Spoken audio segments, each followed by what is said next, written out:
The year was 1924, and the city was New York. It was a time of rapid movement, of steel skeletons rising into the sky, and the never-ending rumble of the elevated trains that cast shifting, cage-like shadows over the streets below.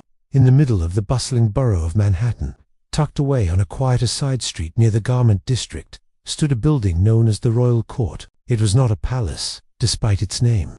It was a 6-story walk-up of red brick and iron, a place where lives stacked upon one another, separated only by thin layers of plaster and shared pipes. For the working people of the city, the Royal Court was a waypoint, a place to rest between long shifts. Among the residents was a man named Elias. He was 30 years old, a quiet man who worked as a filing clerk in a large insurance firm downtown. He was not a man who sought attention. He wore his suits until the elbows grew shiny, and he kept his hair parted neatly to the side. He lived alone in a small room on the 4th floor, his existence measured by the ticking of a travel clock on his nightstand and the schedule of the streetcars outside. Elias was a creature of habit, and in the city that never slept, habit was the only anchor one had. Every morning, he left his room at precisely 7. He would walk down the long, dim hallway that smelled faintly of boiled cabbage and floor wax, and reach the stairwell. It was here, in the narrow space between the 3rd and 4th floors, that his life intersected with hers. Her name was Clara. She lived on the 3rd floor, with her widowed mother. Elias did not know where she worked, though he suspected it was in a millinery shop a few blocks away, as she often carried a small box of ribbons and feathers. She was younger than him, perhaps in her middle 20s, with dark hair pinned back in a manner that was both practical and becoming. In the mornings, she wore a wool coat that had seen better winters, and a hat that sat low over her eyes. Their encounter was never planned. It was a result of the building's rhythm. At 7:18, Elias would descend the stairs, and at 7:18, Clara would ascend them to collect the morning milk, or perhaps simply to check the weather through the grimy transom above the front door. The stairwell was narrow, barely wide enough for two, forcing them to stop and navigate the space with care.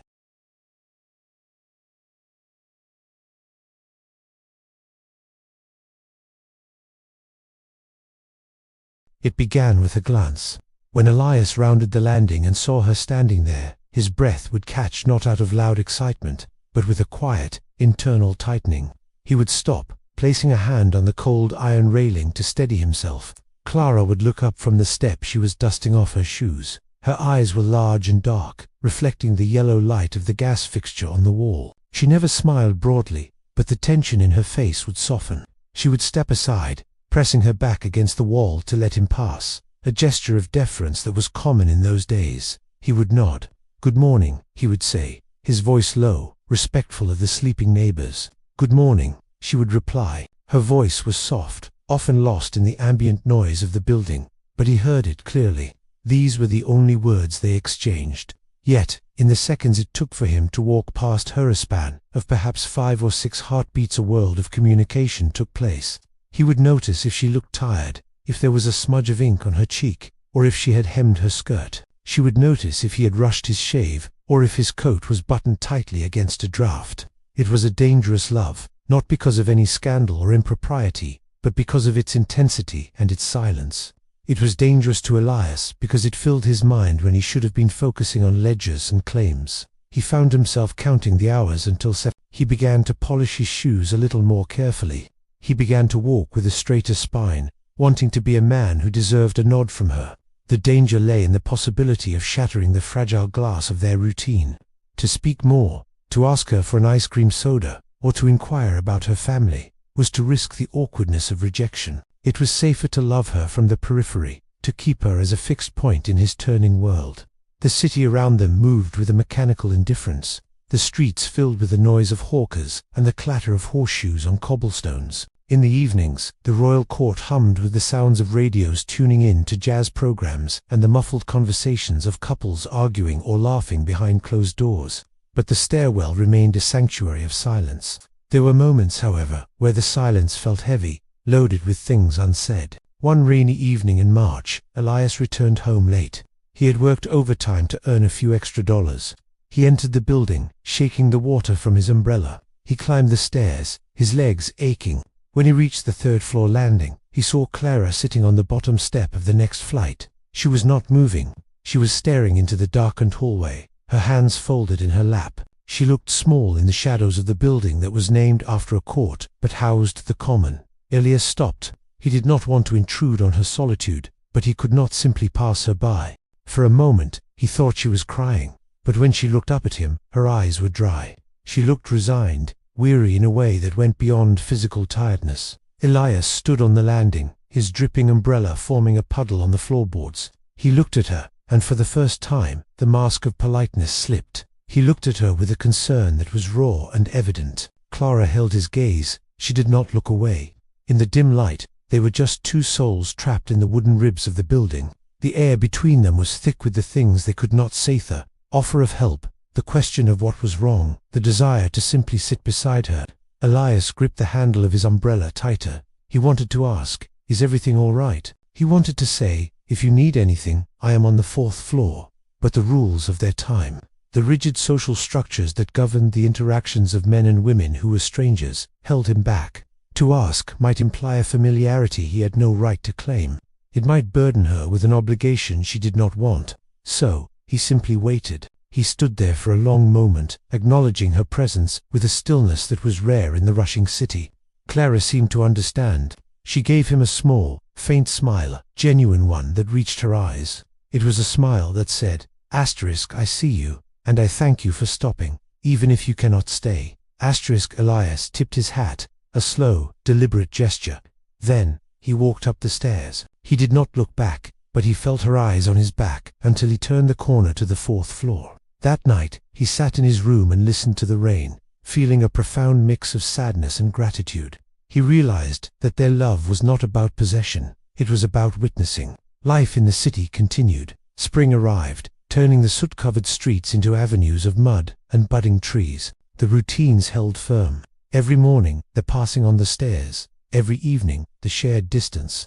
Elias became content with this arrangement. He realized that the royal court was not just a building, it was the boundary of their kingdom. Inside it, they recognized each other.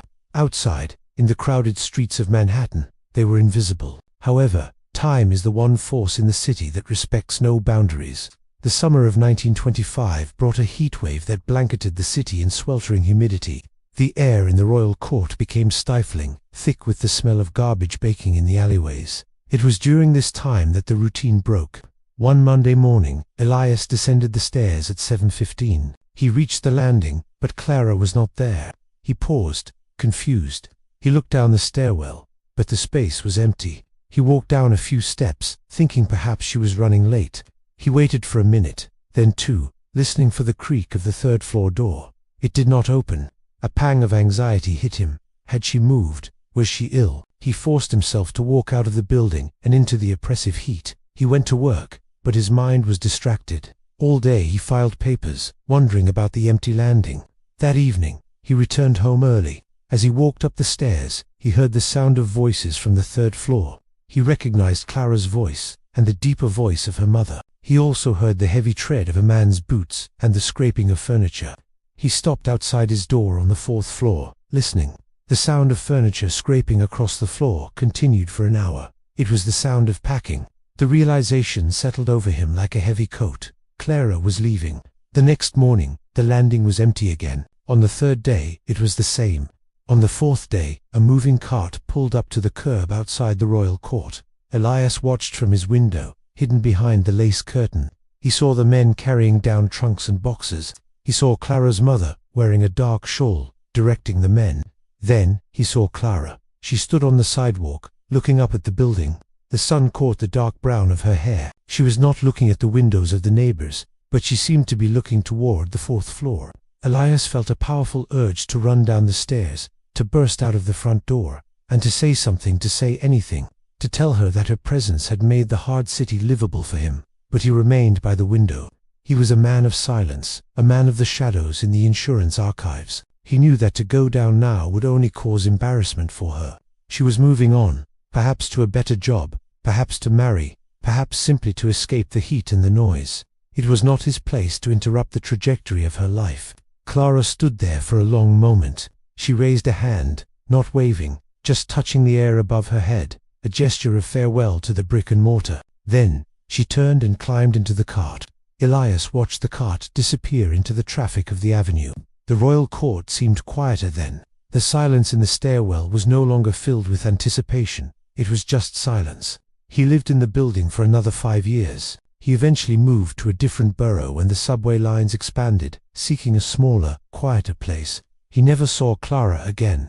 He did not know if she found happiness, or if she remembered the man on the 4th floor. But in the years that followed, as he grew older and the city transformed around him, skyscrapers hiding the sun, cars replacing the horses, he often thought back to the royal court. He realized that what they had was not a tragedy. It was a moment of grace in a difficult era. They had shared a look, a nod, and a mutual understanding that they were both just trying to survive in a crowded world. The love was dangerous because it made him vulnerable, but it was also beautiful because it required nothing in return. In the end, the story was not about a dramatic romance or a broken heart. It was about two people who passed each other in the shadows of a giant city, acknowledging each other's light for a brief, shining moment, and then carrying that memory with them into the dark. It was a true kind of love, silent as the stone beneath their feet, enduring as the city itself.